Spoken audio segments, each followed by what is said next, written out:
anxiety over the loss of a husband, a father, a son, and a brother. And they have done so with a great deal of class and dignity. And I think we as a community should be grateful to them. We owe them a debt of gratitude for the way they have conducted themselves. So folks, I appreciate you.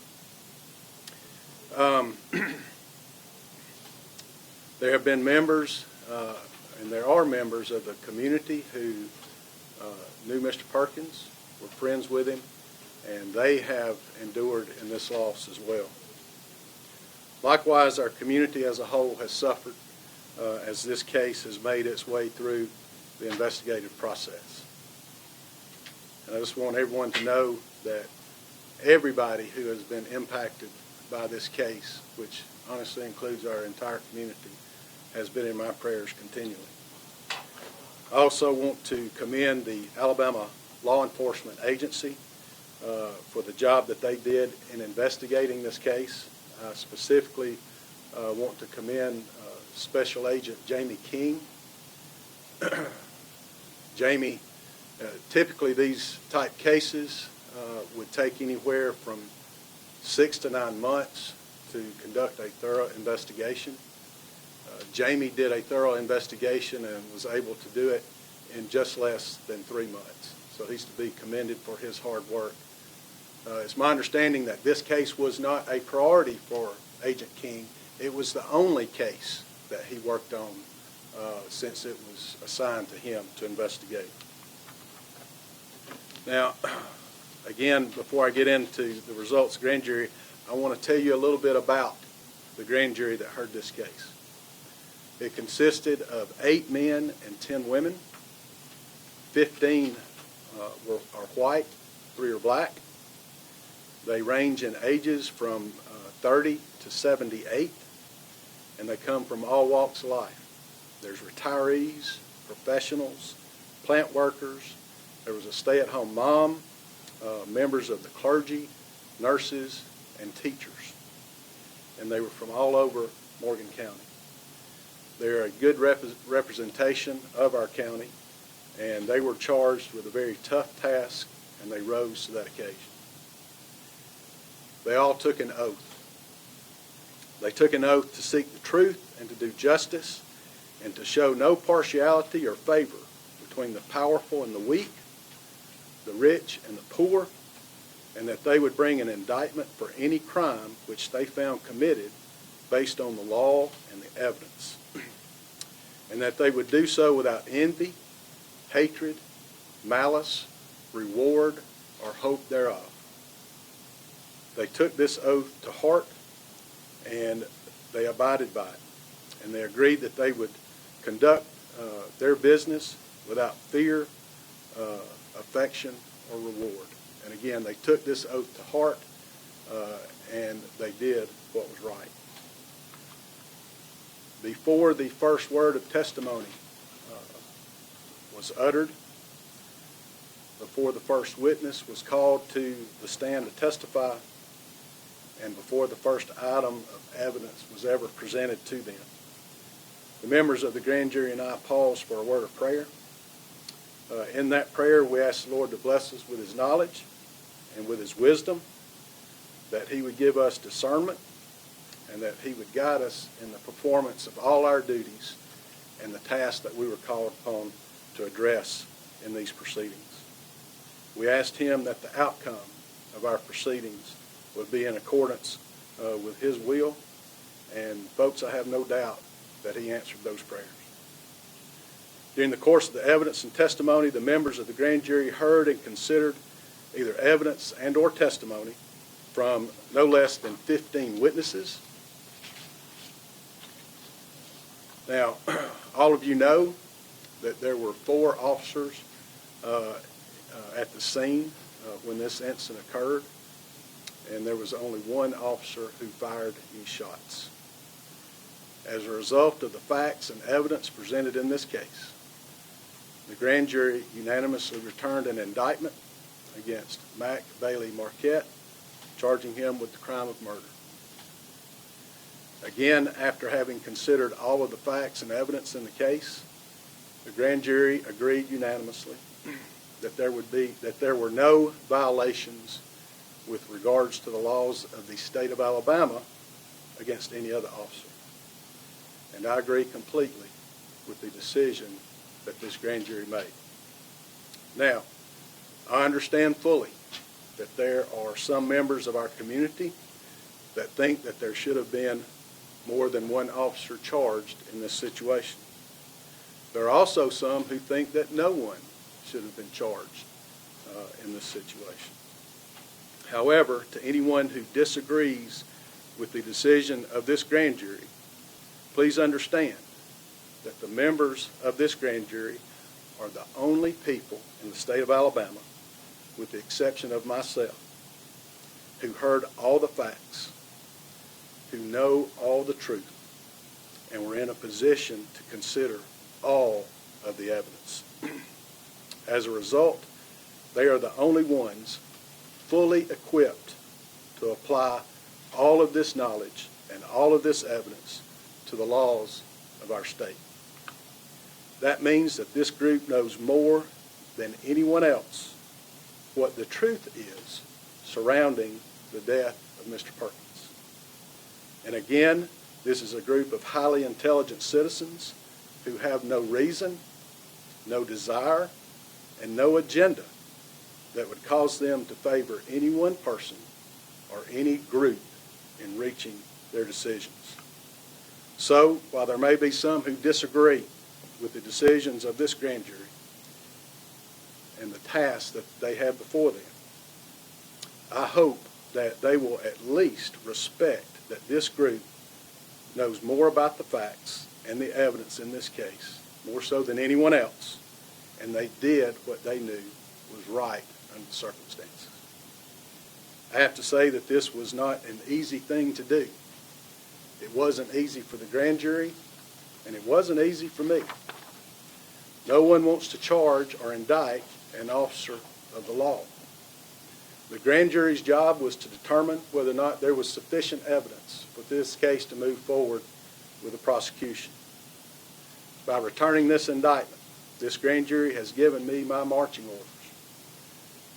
The job now falls to me in my office to prosecute this case and to seek justice. I am, by virtue of my office and the laws of the state of Alabama, the highest ranking law enforcement official in this county. So again, it's not easy for me to be in a position of prosecuting an officer, but in this circumstance, it's the right thing to do. I recently heard someone say, doing the right thing isn't always easy, but it must always be done. And I agree with that. And that's what I intend to do in this case. I'll be glad to answer any questions that I can. And I won't talk about the facts. You said that your office will be prosecuting it? Yes. You work closely with the Decatur Police Department. Yes. Have you considered recusing yourself from the case? I did not. The reason is this, and I had a couple of my DAs my DA friends from across the state call me when this picked up some publicity, and they encouraged me to recuse from this case because of what you just said, Eric. I do work closely and will continue to work closely with the Decatur Police Department. But they encouraged me to recuse because of that, and my response was, after giving a lot of thought, I don't have any more of a conflict in this case than the Attorney General would, and that's who would have prosecuted it had I recused. And so I didn't have any more of a conflict than he did. And when I ran for office, I assured the public that I wouldn't shy away from the tough cases, and I'm going to be true to my word. And I'm not going to shy away from this case. It is a tough case because of the relationship, but I can't let that get in the way of justice. And the people of Morgan County elected me DA, and I'm going to serve them as their DA. Sir, perhaps a difficult question, Sure. and I ask this with great respect to Mr. Perkins' family, but I think it's important to ask. Sure. Did Mr. Perkins have with him, or was he holding a gun when he was shot?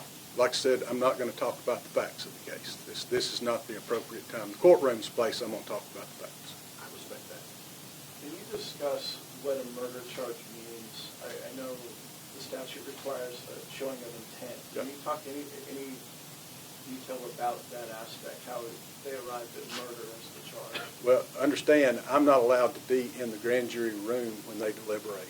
My job is to present the facts, and we took the better part of the day presenting all the facts to the grand jury. Then my job after that is to present them with the applicable law. And so what they concentrated on, I don't know. I'm not allowed to ask.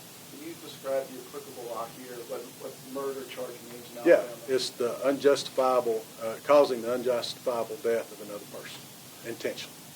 Can you break down the clear difference in what led to the indictment of one of these officers, but not the others? What did this grand jury see that separated these from this one?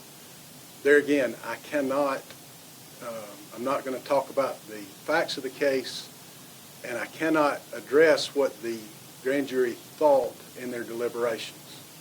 I can tell you what, I can talk about felony murder, and so that is not what Mr. Marquette is charged with. He's charged with murder.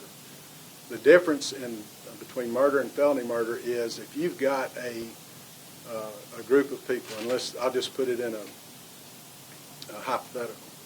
Let's say hypothetically you've got a group of 3 people who decide that they're going to go commit a robbery, and one of them is armed with a pistol. And so they make their way to their victim, and the one that's armed with the pistol in the course of the robbery shoots the victim and kills him. Of course, that person has committed capital murder. Arguably, the others have too, but the more generic charge in that would be felony murder. Even though they didn't pull the trigger, then they could be charged with felony murder. For that to happen, you've got to have another felony to have been committed. All right, and so there was no evidence that another felony was being committed when Mr. Perkins was shot. Will we see the body camera footage from the shooting? No, sir. Will the family see the body camera footage? I have made that available to the family, and we've discussed it, and I will allow them to see it if they choose to. Okay, guys, I'm not playing hardball with the video. I'm really not. This is my stance on the video and releasing it publicly. You all have seen the door cam footage that was appeared on social media, and as a result of posting the door cam footage, you had untruths, half-truths, speculations, innuendos, rumors, and it just goes on, and all those were shared, and so that evidence, while it is still good evidence, is tainted with opinions, and it also taints a jury pool, because if a jury has seen evidence outside the courtroom that is eventually going to come in the courtroom, then we have to make sure that they can set whatever they've heard or thought about that evidence aside, and some of them can't. And so if I released the body cam footage, I would be contributing to that, and I'm not going to do that. My job is to seek justice and do it the best that I can. And the best way that I can seek justice is to make sure that everybody gets a fair trial, and that that can only happen if we've got the largest jury pool in Morgan County that we can have. So I'm not going to release the body cam footage publicly. Were all of the officers wearing body cam, or some of them other than just one? Did you have several vantage points of video to come to these conclusions? I'm not going to address the evidence. Can the officers face other charges related to this case? I have spoken with federal authorities, and there's a possibility there, but I'm not going to speak for the federal authorities. That's going to be up to them. But they are not going to face any lesser than murder charges right now in the case, or more detail? No.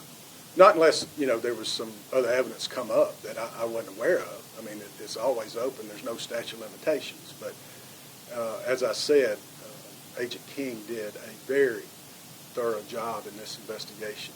And so I can't imagine that there being any other evidence that we're not aware of. What's next? How long until you think this might go before a jury? The next step, of course, Mr. Marquette will be arraigned, and that's where he's formally informed of the charge against him, and he enters his formal plea. From then, I assume that there will be motions and hearings on various matters, but then ultimately it will be set for trial. I'm not in charge of the trial schedule, so I can't comment on how quickly it will get to trial, but I'm assuming it would receive priority. I may ask what Mr. Marquette's status is right now. Has he been arrested? Has he been booked? Yeah, Is he in jail or out on bond? I could not be talking to you if he had not been arrested. Will you be seeking a no bond for Marquette? You expecting to be on bond? Now, he's got a bond, and I have heard, but don't take this as the gospel, I've heard that he is bonded out. It says he's bonded out for $30,000. So if that's the case, is he just at home now waiting for his arraignment? I have no idea where he is. I don't know. Okay. Has he been booked? I'm sorry. He has been booked? My understanding, yes. Yeah. I wouldn't be talking to you if you hadn't been arrested. Is Morgan County the appropriate venue given the publicity this has already had? That is up to the defense to file that motion. The state doesn't have the right to file a motion for a change of venue, but the defense does. And so we will address that issue if and when it's filed. For all I know, the defense may want to try it here. I don't know. Do you have any opinion on what kind of implications this case may have, no matter the direction it goes?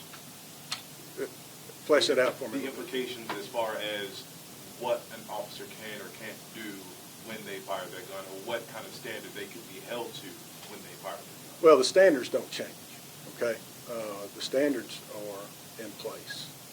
And that will probably be an issue at trial. I will say this. I've seen a trend here in the city of Decatur where they open up positions for police officers, and they get very few applicants. Another trend is they get applicants in, and they turn out to be really good officers. They're here for a year, 2 years, 3 years, and then they transfer to another law enforcement agency, typically nearby, for higher pay. So what I would hope, and this has nothing to do with this criminal case, but you're talking about trends and implications, what I would hope that would happen is that the city of Decatur would increase the pay for their officers to keep good quality officers and to train the younger officers to make sure that they know how to act and react in certain situations. Was what the grand jury made its decision on based solely on the evidence in this particular situation, this particular shooting of Mr. Perkins? Or is there any pattern of behavior that it also might have looked at during his service as an officer that helped come to this conclusion? No, it was strictly the evidence based on what happened at Mr. Perkins' residence. Will there be any kind of review of Marquette's past cases? Not by this office. I can't imagine how that would be relevant in what happened on this particular occasion. Mayor Boland fired Marquette. Marquette appealed that. How does this now affect his appeal hearing for that? I don't think that it does at all. They're two separate legal issues. Anybody else? All right, guys. I appreciate y'all being here, and we're already getting prepared to move this case forward. Thank you. Again, that was Morgan DA giving an update on the Perkins case. And this was after the grand jury returned an indictment for murder for Decatur police officer Bailey Marquette, who has been arrested and charged with murder. If you'll recall, the DA said that the grand jury was comprised of 8 men, 10 women, and 15 white, 3 black. Just to give you an idea, ballpark, of what that grand jury was comprised of. The DA says that the officer, Marquette, was the only to fire shots at the scene of Steve Perkins' death on September 29th. The body cam footage was also released by the DA to the Perkins family, but the DA also said he will not be making that video public. The DA also would not answer the question if whether Perkins had a gun on him at the time of that shooting.